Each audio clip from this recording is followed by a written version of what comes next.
দুনিয়ার মধ্যে সবচেয়ে ওই ব্যক্তি হতভাগা যেই ব্যক্তি রমজান মাস পাওয়ার পরও রমজানে রোজা রাখতে পারে না, অথচ রমজানের রোজা রাখার মান সামা রমাদান গুফিরা লাহু মা তাকাদ্দামা মিন যামবিহি, যে ব্যক্তি রমজান মাস পাওয়ার পরে রমজানের রোজাগুলো রাখলো, আল্লাহ রাব্বুল আলামিন তার জীবনের সমস্ত গুনাহগুলো মাফ করে দিবে। কিন্তু দুঃখের বিষয়, রমজান মাস পাওয়ার পরও আমাদের মধ্যে থেকে কিছু হতভাগা মুসলমান রোজা রাখতে পারে না। এই মাসটা হলো দোয়া কবুলের মাস।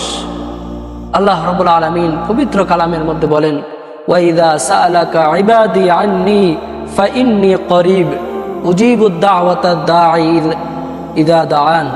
আল্লাহ তাআলা বলেন, ওয়াইদা সাআলাকা ইবাদি, যখন কোনো বান্দা আমার কাছে চায়, যখন কোনো বান্দা আমার কাছে দোয়া করে, আমি তখন ওই বান্দার নিকটবর্তী হয়ে যাই। ওই বান্দা যা কিছু আমার কাছে চায় না কেন, আমি ওই বান্দার ডাকে সাড়া দিই, কারণ আমি তেমন একটা রব।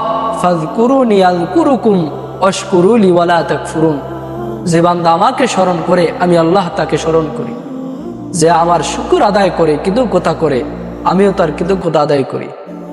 এজন্য এই মাসটা গুরুত্বপূর্ণ মাস এবং দোয়া কবুলের মাস, গুনাহ মাফের মাস।